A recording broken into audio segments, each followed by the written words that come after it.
We're on day 2 here at Legoland, California, and I'm gonna show you what the Castle Hotel is really like so that you can decide if it's right for you and your family. This video isn't sponsored, so I'm gonna show you the good, the bad, and the in-between, and some things that I don't think that you'll find in other videos. Just for some context, we're here with our 2-year-old and 5-year-old, getting the full family experience here, so we're probably seeing things a little bit differently than people who are coming here with older children. And even if you're staying at the Castle Hotel, you still have access to the Legoland Hotel, so if you want to do any of the activities that are there are different nightly things like bingo and games that happen at each of the hotels. You can just walk right across the way and head over to this hotel anytime you want, and you can eat over here too. After you drop off your stuff, most people are gonna enter at this main entrance where you walk across the drawbridge under the sign and head into the main lobby. And right when you walk in, you're greeted by the wizard. There's a bunch of Legos that kids can play around with. And then you can check in at these kiosks here. Really easy. You can just tap the screen and get started. And because checking in always takes a little bit longer than you might expect, there's a little jail here if you need to corral your kids, but they'll probably be playing around in there.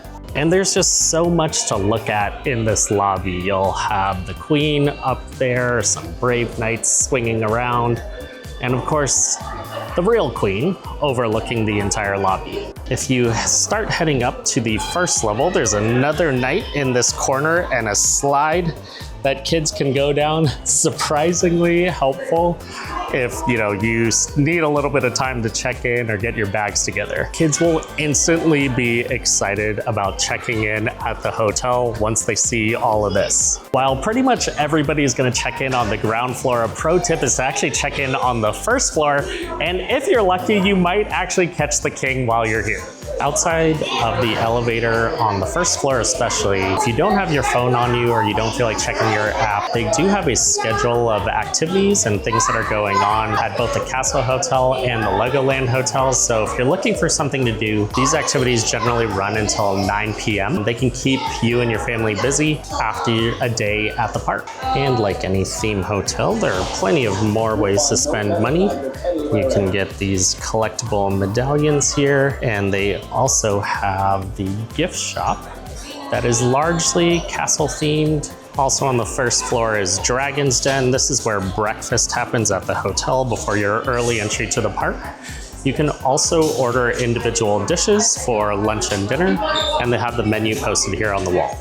Inside the restaurant, it does look really fun.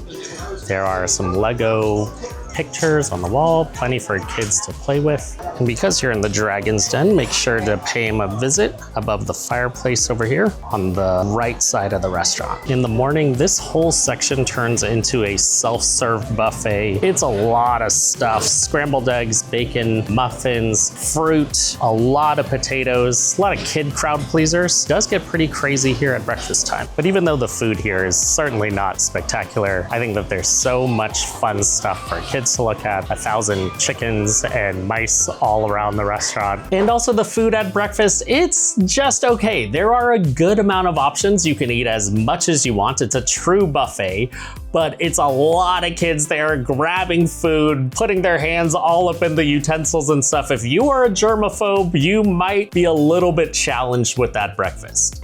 And you will probably know to make reservations for breakfast here at Dragon's Den.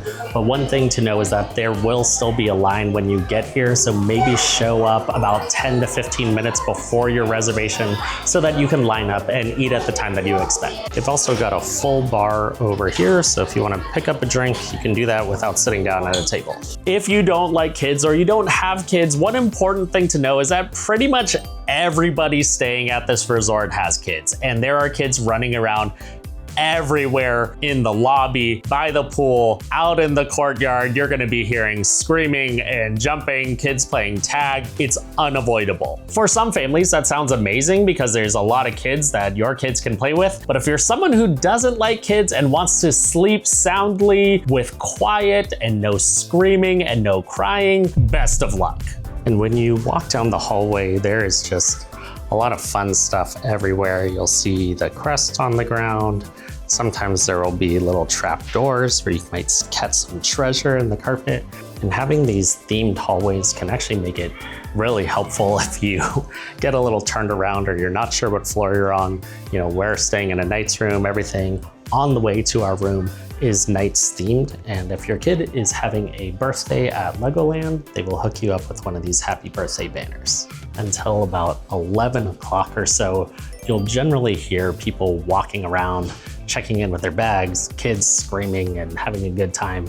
But that is something to be aware of if you are a very light sleeper. Okay, so let's check out a Knight's room. Right when you walk in, there is a lot of theming. There's this dragon right on the front, and the rooms do a really great job of this. Sorry for the bags and stuff on the floor. We are fully moved in here and on day 2 at Legoland. There is a kid's room that has a bunk bed, and they have a little separator curtain. If they want some privacy or you want to give them some privacy. Kids have their individual lights here as well on their bunk beds. So, you know, if they're reading a book or just hang out in their beds at nighttime without the overhead light being on, they can do that. There's also this Lego base plate on the wall. So if kids want to build something on the wall, they definitely can. And having the king in the kids' room is definitely a highlight. I think that they love seeing that, you know, he's there with the treasure. You know, how many gems can you find? Even in other parts of the room, there's things like this maze that kids can do on the wall. Lots of little fun ways for kids to keep themselves entertained in the room. There are lots of fun touches like this. Like there's this crossbow. If we walk into the bathroom, there's a crest up here. And on the other side, there's a sword that I really didn't even notice until I was brushing my teeth. The bathroom is well stocked. They give you about 5 towels if you're staying in one of these rooms. It's a good size. So there is a bathtub. They've also got a bar to hang up any of your pool stuff. And the shower here is pretty good. It gets warm really fast, no hot water issues at all. And you know that the Legoland Hotel is kid-friendly when they've got the kid toilet seat built in automatically into every room. And also they've got a stool here for the sink. We brought our own. This is our travel one. You do not need to bring yours because your bathroom will have one. In theory, this is where the parents would be. There's a large dragon in the corner. A lot of really cool stuff in here, even for the parent side. I think kids will get a big kick out of it. You have some sconces on the side and plugs if you need to charge your phone. A really cool mural that you're looking at on the back wall. It's not just fun for kids. I think the parent side also looks cool and kids will get excited about it as well. Is he looking at me? Like, it just looks like he's looking at you. And another really nice feature of the room is that the AC is very quiet. That's something that at a lot of hotels, you can have those AC systems that just turn on blasting and wake you up in the middle of the night. This is not one of those. It's really nice that they label it because I think a lot of people have become used to that and would think that their AC isn't working. You can turn on this kind of stained glass window over the bed. You know, you can use it as a night light or just as something to keep the room a little bit more festive. Also, important thing to note, there are no spaces for desks or working, but I have to keep it real. One thing that you will probably notice is that your room might have a little bit of a smell, and it's like a mix of like chlorine and a little bit of mustiness. And I think that comes from the fact that the room is fully carpeted. A lot of people are probably running straight to the pool, coming to their rooms and, you know, dripping pool water all over the carpet. That smell doesn't really go away. And also there is a trundle underneath. So if you're traveling with a big family or you maybe have a younger kid that might roll off of the lower bunk, there is a trundle that you can pull out so that they can fall on there, or you can have another kid staying here. And I'm sure you've seen this on other videos by now, but there is a dragon protecting a treasure. You'll scan this QR code and do a little scavenger hunt. around the hotel. And one thing that was a surprise to me is that there is no microwave in the Knights rooms. There is a refrigerator with frosted over here at the top, and they will give you 2 complimentary juices and waters when you check in, but there is a microwave available on each floor. So if you need to heat up food, you can do that, but you can't do it in your room. But there is a coffee maker with some complimentary pods. Over here, we've got a mouse leaning on a book. I don't think this actually functionally does anything. And a very festive ice bucket. So all in all, the room is very comfortable. Kids especially see it. They will get really excited to be hanging out in a room like this. The bunk beds are really convenient for families with up to 3 kids, and the king size bed is pretty comfortable. And this is really one of the highlights of the hotel.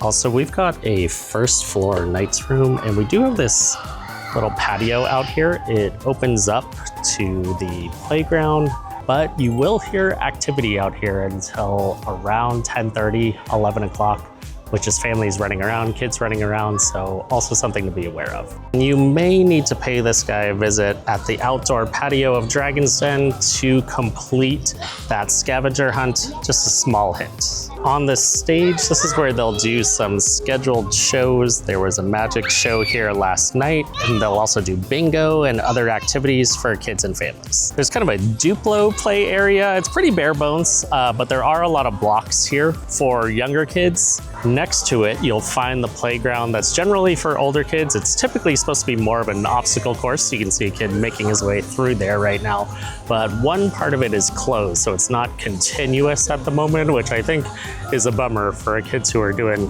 all the work to get there. And while the playground is nice, it's colorful, it's well maintained. If you live in the suburbs, it's probably comparable to a playground that you have in your neighborhood. The difference is that any, things like a fire hydrant are covered, and there are these Lego guys throughout that make it a little bit more fun. And right next to the playground, you've got this cinema area where they're playing outdoor movies.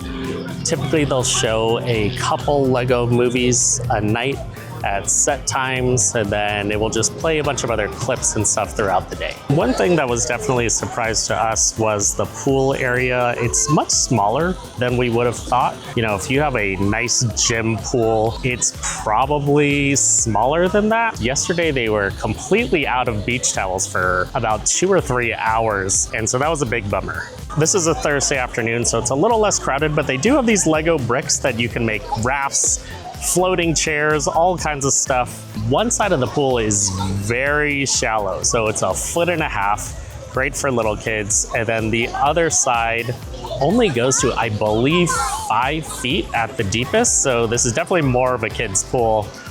No separated area, just for adults. Overlooking the pool, it's a Lego lifeguard, but of course they've got the actual lifeguards here as well, who just help enforce the rules. And the rules here at the pool are pretty basic. It's basically keep these blocks on the shallow side, and if you're going from the shallow side to the deeper side, go under, not over, those floaties that are right in the middle of the pool. The chairs do fill up quickly, especially the ones that most people are gonna want to take, so it gets very crowded. There's also a hot tub that is near the pool, and it's very rare for younger kids to be allowed to go in, but they are allowed to go in here as long as they have a parent accompanying them to the hot tub. So no adults only sections. You're gonna have kids all over the place in the hot tubs, in the pools, and really they're having a lot of fun. They don't seem to notice how crowded it is. As long as they're having fun, you probably won't mind, but if you had any thoughts of a relaxing pool experience here at the Legoland Hotel, you're not gonna find that. And also, I didn't wanna mention it by the pool, but the pool itself is not that clean. You've probably got a lot of kids that are spending the full day at Legoland and then coming back to the hotel and then changing and jumping straight into the pool. as a result, the pool looks like that's exactly what they did. It's gonna look pretty dirty. There's like grime and stuff under that divider in the middle of the pool area. Definitely more of a kid's pool than it is an adult's resort pool. And one other thing that I forgot to mention is that younger kids, even if they are pretty good swimmers and are hanging out on the 1.5 foot side of the pool, they do have to wear a life jacket no matter what. It's just the policies. So, you know, if you've got a kid who's a younger, really good swimmer, just let them know in advance that they're gonna have to wear a life jacket, and hopefully it will help prepare them. Looking around this courtyard area, you can see the crests a little bit on the side of the building, and that'll let you know what kind of rooms are on that part of the hotel. And right now you can see they have a show going on. They have all kinds of activities and games for kids to check out. You're not forced to just eat at Dragon's Den or over at the Legoland Hotel. You can totally get food delivered, eat it out here in the courtyard area. No one has a problem with it. Something else that I really appreciate is that there is hand sanitizer everywhere. And really, there's a lot to like about the Castle Hotel here at Legoland, California.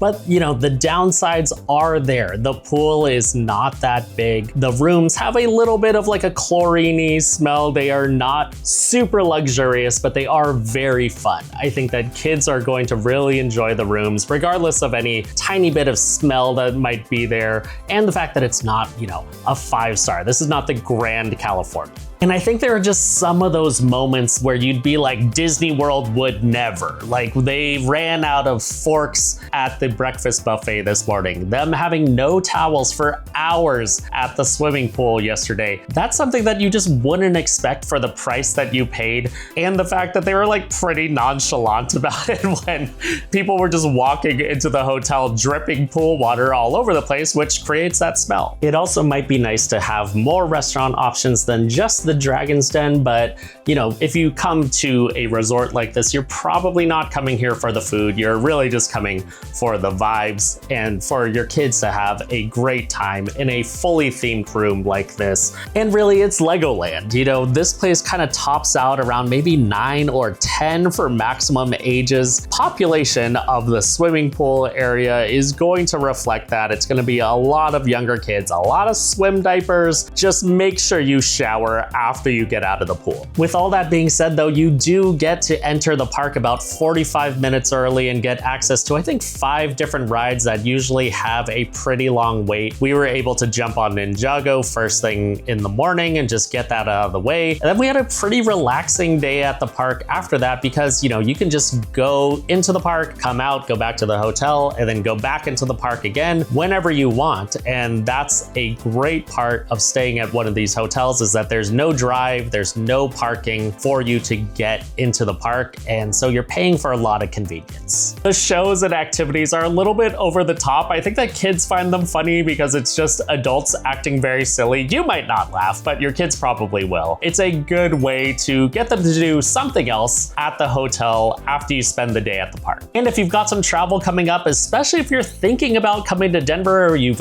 ever thought about visiting Denver, these videos should help you plan your trip. Thanks so much for watching, and I'll catch you over there.